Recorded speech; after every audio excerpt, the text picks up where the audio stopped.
It's been well documented that this receiver class is one of the best we've ever seen, and Troy Franklin is yet another name in the hat of first-round talents.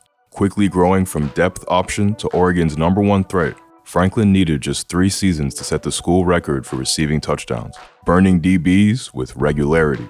Equally dangerous, both short and deep, Troy combines elite burst with sharp steps, making him a threat to score from almost anywhere on the field. There's concerns there, like any prospect, but this tape is very intriguing.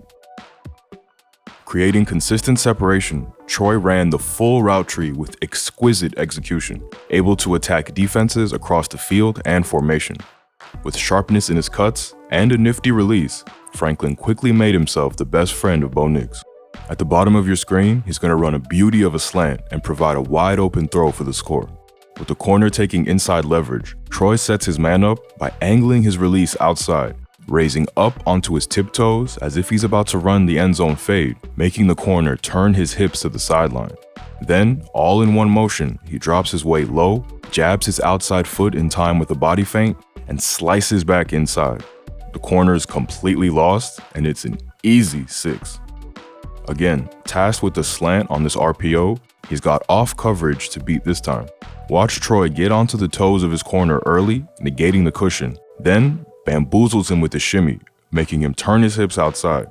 With the corner fooled, Franklin frees himself on the hand fight with a sweet swim move, getting the easy pitch and catch down to the 2. And moved into the slot here, more shimmying helps move the chains on third. Running a pivot route, Troy's got the option to go both ways after the turn, and feeling the DB's weight drift towards him, quickly cuts middle, providing an open option for Nix. This cutting and feel for DB's positioning translated brilliantly to the deep ball, where Franklin was even more deadly. Running the deep post here against BYU, he's going to fire out the blocks fast and eat up that cushion, freezing the missionary at the top of the route, then shifting to top gear off the 45 cut. Bo throws this late, and Franklin has to slow down to track, making a great catch with the DB draped all over him. And here's an even better post against UCLA, paired with a beautiful release. Facing man coverage, Troy will use the hop release to secure the inside lane, splitting his feet off the line and powering off the right. He's then showing us that speed up the stem, getting the advantage early and leaning his body into the DB to create extra space when he cuts to the post.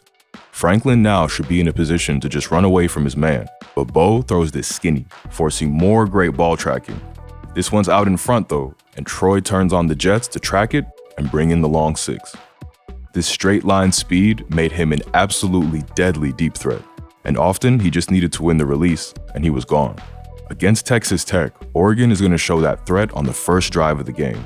Facing press coverage at the top of your screen, Franklin freezes his man with a beautiful hop and shimmy, and with the space available inside, just turns on the afterburners. The ball's out fast, and even the cameraman gets lost on Troy's speed as he leaves everybody in the dust. Top of your screen against the Sun Devils this time, and it's another beautiful release and burner ball. He again goes to that hop release, and with the corner jumping outside, simply shows the space that speed. He makes sure to bend his stem to stack the DB on his back, and then has eyes on this early, tracking the ball for the long score and good catch through contact. And here it is against Washington. There's no strong move here, just burst out the blocks and a sharp 45 cut to burn his man to the post.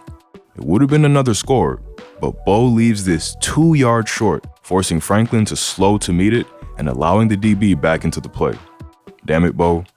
All this speed and threat of the go ball paired beautifully with the cuts we showed earlier, making him strong in the intermediate too.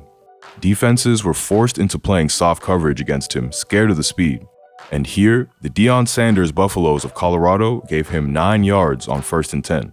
This is just too easy for Franklin, slamming on the brakes in 3 steps and providing a wide open throw for his QB. Here, the DB is up on him, acting like he's going to press, but drops into bail technique, spying Bo early. Franklin's speed and threat of the deep ball is too much, forcing the corner to turn and chase. And that's exactly when Troy hits the comeback, showing good deceleration to create a window for his QB. And here it is again against Oregon State. The DB's not fussed with spying Nix this time, and just wants to prevent getting blown by. But an even better comeback has Troy turning in just 3 steps, leaving the corner 5 yards away. Sticking with that Oregon State game, and here's a beauty of a dig to attack the middle of the field. Troy flips his man's hips with a great jab release, stealing the inside angle. Then, again, leans his weight into the DB, creating a push-off and sharp cut to get himself open. The ball slightly behind, but good concentration moves the chains through contact. Combining the fleeted footness with the smooth moves once more, Franklin was a deadly yak threat, capable of putting a move on a man, then just taking it to the crib. Against Washington State, the Cougars are showing cover 0, but drop into cover 4. However, this leaves Franklin way too much space to attack. This is another great route to get open inside by attacking outside, stabbing that left foot in the turf and crossing up his counterpart. And he should have a free run home, but Bo doesn't lead him, forcing him to slow. Not satisfied with the first, Troy wants to win the damn game, shrugging off the ankle tackle and taking this right where it belongs. Facing the notoriously porous USC defense, all he needs is a quick slant to go the distance. Cutting on his 5th step, Franklin sends the DB twirling, and Bo finds him with momentum, if a little bit on his back hip. Once he's got the ball, he puts that engine into 5th gear, abusing a horribly taken angle by the safety, and he gone. Now, he won't turn every play into a touchdown, but he does a fantastic job of turning balls short of the sticks into first downs. Franklin takes what the defense gives him on the soft coverage, but short of the sticks, initially tries to turn this back inside, before reversing his decision and direction, making his man do the splits, then outrunning the help for extra yards. Now his hands aren't perfect, and we'll come back to discuss that later, but it doesn't mean there aren't any good skills in this department.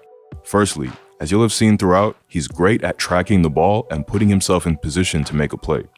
Against Washington, this is a great release, route, and catch on a crucial 3rd down. Facing press coverage from Jabbar Muhammad, Troy again shows off a great release by slow playing this off the line to not reveal his intentions. With Muhammad's shoulder square, Franklin plants hard inside and gets vertical fast to create separation.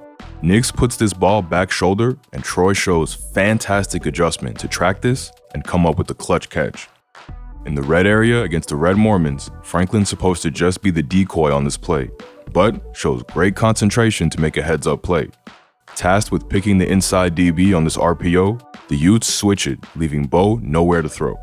With pressure incoming, Nix shows great improv to pump fake it and reload to Franklin, who stayed in the play, giving his DB a vet shove and diving low to pull this in. And more good body control to adjust on the fly. His slant initially looks covered, but Franklin keeps working, then stalls in the space, reaching back and pulling in a ball way behind him.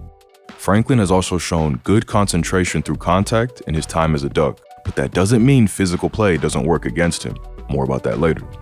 The DB gives him a soft release, and Franklin takes advantage of it by getting in behind on this boundary fade. The DB loses the route, but does a great job to limit the space. Then tries to crowd him at the catch, but a perfectly placed back shoulder allows Franklin to rip this one down through contact. And here, running the over route against UNC, Troy will hold on through a hospital pass. The DB's happy to give him the inside release and play trail technique with help inside, but the yard of separation is too inviting for Bo. The corner's reading it the whole way and tries to jump in front. However, Troy shields the ball away with his body to make the catch, then holds on through a thunderous hit from the safety. In Oregon's outside run and screen heavy offense, Troy was tasked with a healthy amount of one-on-one blocking. Not only was he willing and able, but he may be one of the best run blocking receivers in this class. Coaches love to see it, and it will earn him lots of playing time at the next level. Setting up the quick swing screen here to the back, Troy shows great energy and effort to lay a pop on the down block, engaging the corner hard and driving him back 5 yards. This is an inside run here called by the Ducks, and honestly, most outside receivers on this play won't do anything more than try to put a body in the way. But Franklin makes sure to engage and then stay on the block. The run gets bounced his way, and he's ready, keeping up the block and turning a 6-yard gain into 20. And this extra effort is continuously on display. Blocking on the backside of this counter left play, Troy sets his man up with the release, then quickly seals him outside, giving him a shove. Then, noticing his back is going to cut it back his way, hustles hard to reestablish that block, sealing the corner inside this time, letting Bucky get this to the 2. The technique's not always perfect, and his head is way in front of his toes. But look, the effort is A+. Again, he's running off his man on the release, but then keeping alert to the play, spots the back bounce it his way, engaging the corner and staying on him for 15 yards, getting another ball inside the 5. And for his efforts, he's rewarded with an easy touchdown. Alright, now for the things that could see him lose playing time. The biggest of which was the wide receiver scarlet letter. Capital D, y'all. Drops. Troy had a few drops in his career that were a little concerning. Some to me look like the regular concentration ones, turning too early before reeling it in, but others are more worrisome and come as a result of a tendency to body catch. Against Utah, he's got a hitch versus the off coverage and does a good job to create separation with a quick stop, but his hands let him down. With plenty of time, he needs to extend his arms and cushion the ball in, but instead, he tries to pin it to his chest, allowing the ball to bobble free. Running the slot fade here against Texas Tech, he cooks 18 off the line with straight speed, but seems to lose the ball going into the sun here. And here against Oregon State, he shows bravery to go across the middle on 3rd down, knowing he's going to need to take a shot to catch it. But his technique again causes a drop, trying to use his whole body to catch this one. He might be trying to stay past the sticks, but this is still poor technique. This seems to be an ingrained trait in his catching and shows up time and time again on film throughout his catches. It might work when the ball's right on you, but it limits your catch radius and makes it extremely difficult to catch the ball through contact. Another concern for me is Troy's tendency for being out-muscled by more physical DBs. His lighter weight makes it easier for strong guys to redirect him or get into his body and knock him off the rhythm of his route. I'd like to see him put on more muscle at the pro level, but I'm not sure he has the frame for it. The last thing to mention is, honestly, Oregon runs a pretty gimmicky-ass offense. Now, this has been a trait for the Ducks for a long time, and I don't mean this in any way to disparage the coaches. Coming up with easier plays for your players and scheming your guys open is exactly what you're supposed to do as a coach. However, it does make it difficult to project future success, as often players are wide the hell open on clever RPOs and play action designs. We'll come back to talk about this more in our Bo Nix breakdown. So, a scan of the tape reveals a lot to love, but a few limiting factors. The long speed, sharp cuts, and danger in space will make him an immediate threat in the NFL, and with his blocking prowess, he's definitely going to earn plenty of reps to show it. However, his frame might limit him against bigger DBs, and he's got to clean up his drops or his snaps will quickly get cut. It's a deep receiver class, but don't be surprised to hear his name on day one.